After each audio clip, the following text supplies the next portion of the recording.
Information technology university से मैं दावत देता हूँ नवीद अहमद को, जिनकी उर्दू मज़ाहिया तकरीर का मौजू है सुना है उसका मनी लॉन्ड्रिंग का धंधा है। ख़वातीनो हज़रात, सबसे पहले तो मैं सलाम पेश करना चाहूँगा GCU डिबेटिंग सोसाइटी को, क्योंकि इन्होंने पाकिस्तान डिबेटिंग सर्किट को हमेशा बेहतरीन स्पीकर्स दिए हैं। ऐसे स्पीकर्स जो अपनी आवाज़ से बुखारी ऑडिटोरियम पर सहर तारी करते रहे। आज भी आपके सामने ऐसे ही दो बेहतरीन स्पीकर्स मौजूद हैं। एक इस दीवार पे लगा हुआ है, दूसरा उस दीवार पे लगा हुआ है।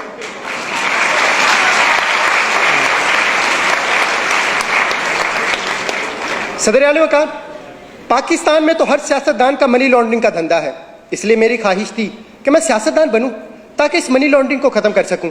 इसलिए मैंने सियासत के मैदान में कदम रखा, फिसल गया। मैंने फिर सियासत के मैदान में कदम रखा, फिसल गया। फिर मुझे एक बाबा जी ने कहा कि सियासत के मैदान में सिर्फ वो नहीं फिसलता जिसने बूट पहने हुए हो।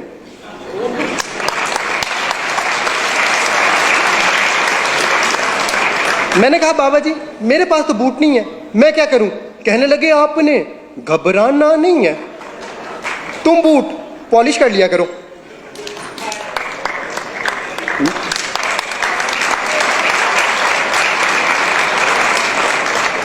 मैंने कहा बाबा जी उससे क्या होगा? कहने लगे बेटा उससे मुल्क में तब्दीली आ जाएगी। मैंने कहा बाबा जी क्या मतलब, वजाहत करें। कहने लगे बेटा वजाहत मैं कर दूंगा मगर तुम डिस्क्वालीफाई हो जाओगे, और हो सकता है डिस्क्वालीफाई होने के बाद लापता भी हो जाओ, क्योंकि वो नंबर 1 है। सदर आला वकार, कुछ ऐसा ही हुआ। कुछ दिनों बाद मैं लापता हो गया और उन्होंने मुझ पर मनी लॉन्ड्रिंग का इल्जाम लगाकर जेल भेज दिया। जेल में मेरी मुलाकात एक निहायत शरीफ इंसान से हुई।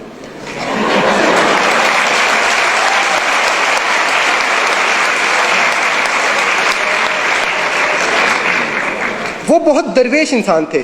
खाना खाते वक्त एक निवाला खाते, एक दीवार को लगाते, फिर एक निवाला खाते, एक दीवार को लगाते।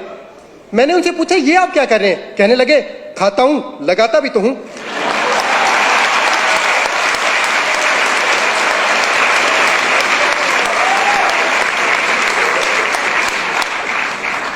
मैंने कहा बाबूजी सुना है आपका मनी लॉन्ड्रिंग का धंधा है, क्या आप इसी वजह से जेल में आए? कहने लगे नहीं बेटा, ये कहानी है 1990 की, जब मैं छुट्टियां गुजारने खलाई जहाज में बैठकर खला में चला गया।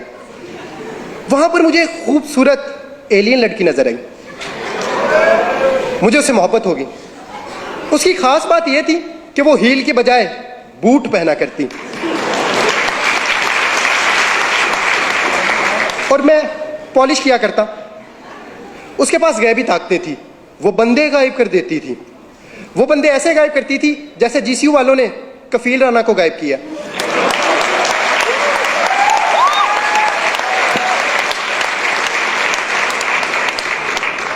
फिर मेरी सालगिरह आई और सालगिरह पे उसने मुझे कुर्सी दी। 2.5 साल तक मैं कुर्सी के साथ खेलता रहा, फिर उसने कुर्सी वापस ले ली। प्यार मोहब्बत का ये सिलसिला ऐसे ही चलता रहा कि 1999 आ गया।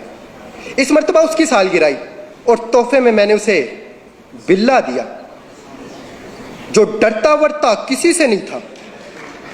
फिर मैंने उसे कहा चलो आओ कोई धंधा शुरू करते हैं। कहने लगी पहले मेरे एक सवाल का जवाब दो, अगर एक लड़की गाड़ी में बैठी हो तो उसे क्या कहेंगे? मैंने कहा गर्ल कार। कहने लगी नहीं कार गर्ल। मैं कहनी गर्ल कार। फिर इसी कारगिल के इशू पे हमारी लड़ाई होगी।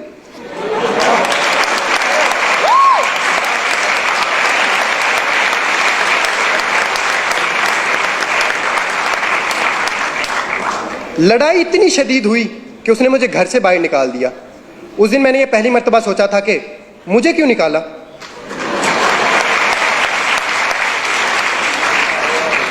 फिर वो 5 साल तक शुजात के साथ साइकिल चलाती रही।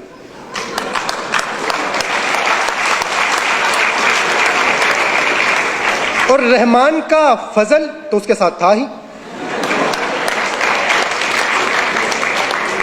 और दूसरी तरफ मुझे एक अरबी शेख मिल गया जो मुझे अपने साथ अल्लाह की सरजमीन पर ले गया। फिर वहां जाके मुझे इस बात का अंदाजा हुआ कि शेखों की 2 इकसाम है और इनमें से सबसे अच्छी है मिल्क शेक।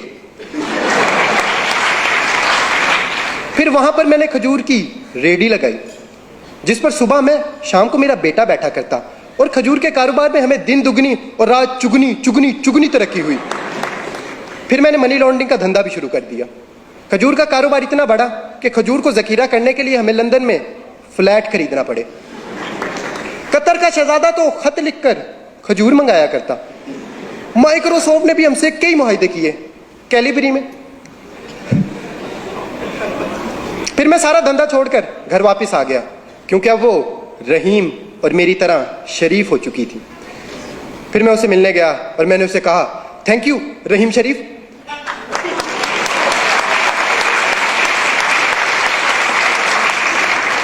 फिर एक दिन हम दोनों वोट डालने पोलिंग स्टेशन गए। वो अपना वोट डाल रही थी कि वोट जमीन पर गिर गया। यह देखकर मुझे बहुत बुरा लगा और मैंने उसे कहा, वोट को इज्जत दो।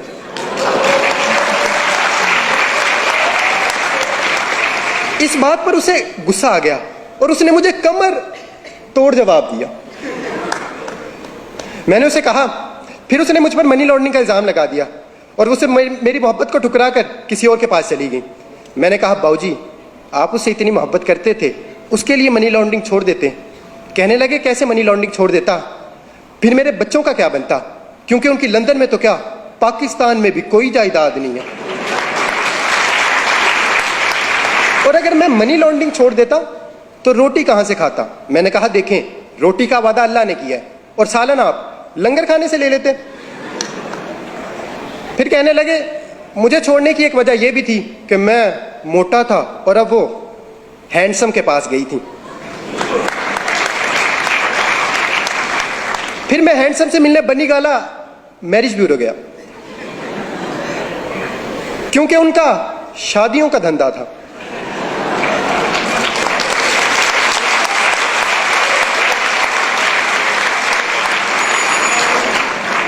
मैंने उनसे पूछा कि एलियन लड़की को आपसे मोहब्बत कैसे हुई। कहने लगे, ये मई के महीने की बात है जब मैं तकरीर करते हुए स्टेज से गिरा। जब एलियन लड़की को यह मालूम हुआ कि मैं गिरा हुआ हूं तो फिर उसने मुझे कुर्सी दी, टायरों वाली, जो रिमोट से चलती थी। मगर पता नहीं क्यों रिमोट नहीं दिया।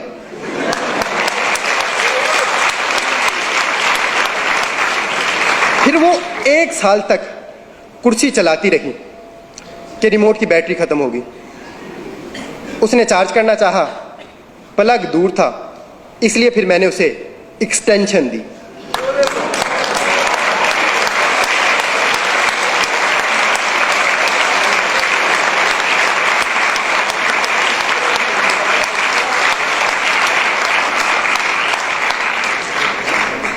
तीन प्लगों वाली।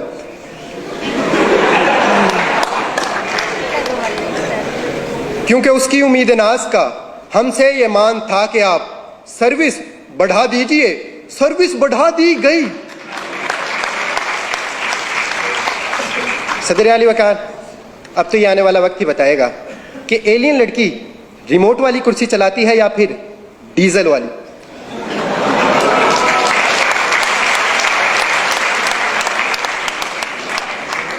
मगर मैं इस तमाम कहानी के बाद अब सियासतदान नहीं बनना चाहता, क्योंकि हमारे हुक्मरानी सियासतदानों की नहीं बल्कि एलियन लड़की की है। वो जब चाहे जिस पे चाहे मनी लॉन्ड्रिंग का इल्ज़ाम लगाकर उसे कहानी से बाहर कर दे। और अगर हमें ये मनी लॉन्ड्रिंग ख़त्म करना है तो हमें अपना जमहूरी निज़ाम बेहतर बनाना होगा, क्योंकि इस निज़ाम से हमें अक्सर बेवकूफ़ सदर मिलता है। अगर आपको मेरी बात पर यकीन नहीं तो मिसाल आपके सामने है।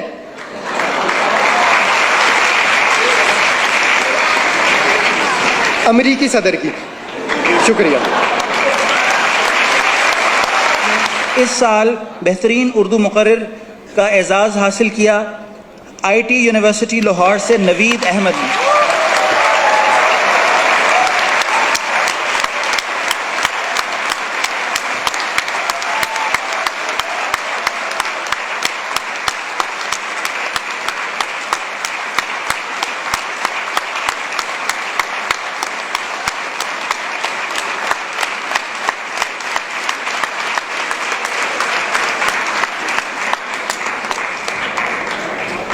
उनतालीसवें कुल पाकिस्तान अल्लामा Mohammad Iqbal bilingual declamation contest की टीम ट्रॉफी हासिल की इस दफ़ा इंफॉर्मेशन टेक्नोलॉजी यूनिवर्सिटी लाहौर